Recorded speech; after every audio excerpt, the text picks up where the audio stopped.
We've come so far as a basketball program, and I pleaded with people early on to just give us some time, because with 6 new guys growing up in front of your eyes, they knocked the rotation off because they're taking minutes. Veteran guys have to sit.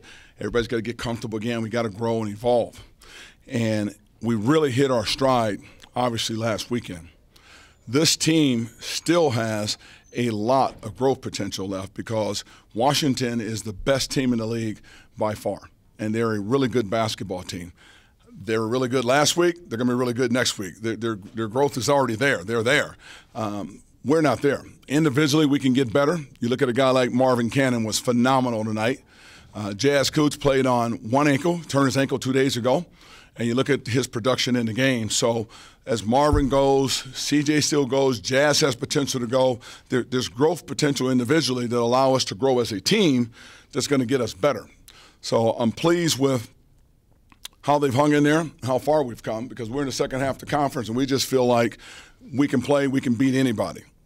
Unfortunately, in this game tonight, we looked so good for so long, and that veteran team kept its composure, and we lost our composure, particularly in the last 90 seconds, even the last 2 minutes of the game. There were some things out there that shouldn't have happened for a team that has worked so hard and has been preached to so much about clock management, practicing clock management, point guard leadership coming down the stretch. We made some plays that we tried to make some plays, I should say, that we didn't need to make. We lengthened the game when we should have been focused on shortening the game and giving them an opportunity to take control of the game. To their credit, they just took advantage of our miscues and closed out the game. I'll open up now for you. I don't know how much you need to ask, but go ahead. They obviously play with a lot of length, and their zone creates problems. But do you think near the end they were doing anything more to cause the turnovers, or was it all self-inflicted? You know, for as good as their zone is, I thought in the first half we were outstanding defensively. To beat a team like Washington is not so much your offense. You got to defend them, because when we play, we really try to focus on the full court being our half court. So beat them down the floor before they set a zone. We were really good at that in the first half at times. I thought we stopped running a little bit. Sometimes that has to do with easy buckets inside by them. They can get back on transition. So their defense is good, but we got away from defending them to get them to miss so we could get out and run and get down the floor like we were in the first half before that defense could set itself. And when I watched them play Auburn, Arizona State, they all were very effective in transition and try to get down the floor before they set their zone. Once they set that zone is pretty effective. Coach, what can you take away from the performance tonight going down the stretch and getting ready for the Pac-12 tournament? You know, we have 4 more games here in Beasley. That was by far the best crowd I've seen here as a coach, and even working with the Pac-12 network when I came here to do games. The energy in that building, it had that roar that was here when George Raveling was here, where you hated to come in here and play because that crowd was sitting on top of you. And we've created an environment that they forced Washington to turn the ball over a couple times with that roar in the building. The energy was just incredible in here. So the takeaways will be we're still a team that is improving and still a team that has an opportunity to grow. We've not hit our ceiling anywhere near it, I don't think. So if we can continue to listen, stay humbled, learn the game a little bit in terms of our miscues, if our veteran players and everybody and the new guys continue to gel and stay together, because it's hard being a vet that's sitting on a bench at times. I realize that. But this team still has growth potential, so what I can take away from it is, you know, Washington was the first team in the second half of the conference, and look how far we've come. Now let's regroup. We've got a quick week. Let's see how far we've come against the Colorados, the Utahs, and as we get back out on the road again. Been a long time since we had back-to-back weekends at home. You scored 45 points in the first half, 25 in the second half. What was the discrepancy there? Defense. Defense, defense, defense. I mentioned that today to the crew that did the game, and when they said, what's the key to the game, I said it's defense. Because, again, when you can get stops, very similar to Arizona and Arizona State, when you can get stops and rebound, you get an opportunity to run. We're so fast and we're so skilled at getting down the floor. When you're not getting stops, now all of a sudden it kind of bogs you down a little bit.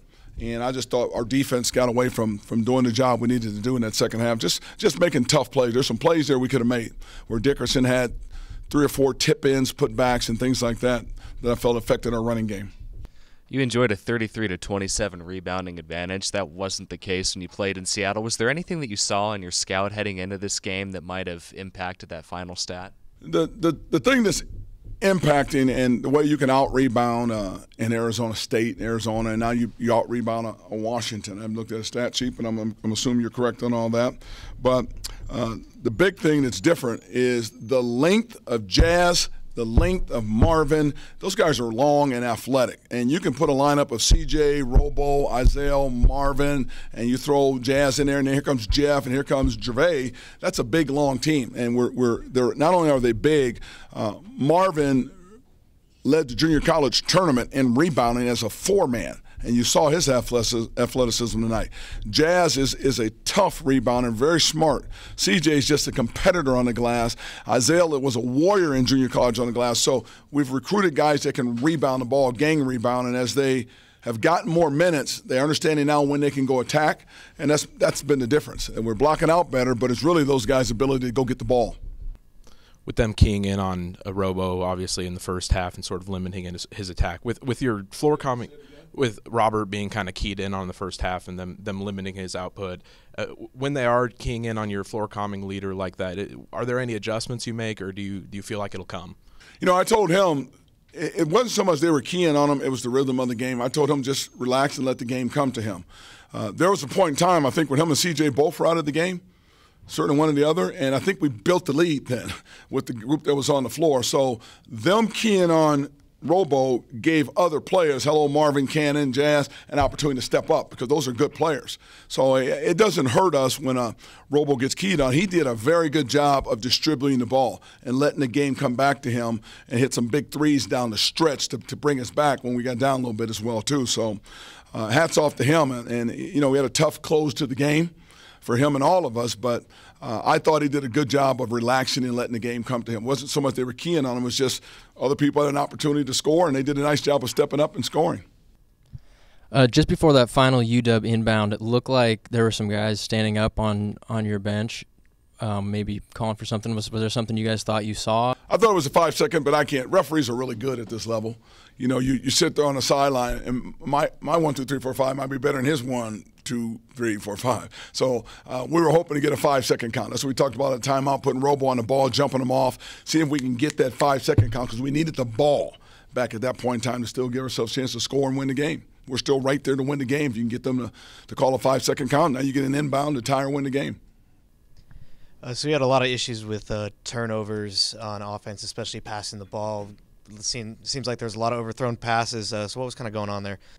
Washington has the ability to do that with their zone. I think you'll see everybody that they play, they turn the ball over. I think a lot of our turnovers, in the first half, we gave them 9 second chance points. We gave up 9 turnovers, and some of those turned into buckets. We didn't have a lot of turnovers up top where they would just go down and score. We had a few more of those the second half. And then we gave Dickerson 9 points in a half that we should have been taking him out. So that was a big piece of the game there. The turnovers, again, are guys in this environment at this level realizing how good those guys are. You can tell them, they can see they got to go through it. But their defense is really good. They're long, they're athletic. Matisse is very good, very crafty. They understand what they're doing, and they bait you into thinking you can feed that ball into the post. I thought we were hesitant at times, and I thought like we hurt ourselves at times, which is something certainly we worked on. But, again, that comes back to defense and playing in transition, making the full court your half court and not having to be in the half court trying to pick apart a zone. If we'd had a few more stops, we could have gotten stretched the floor a little bit more.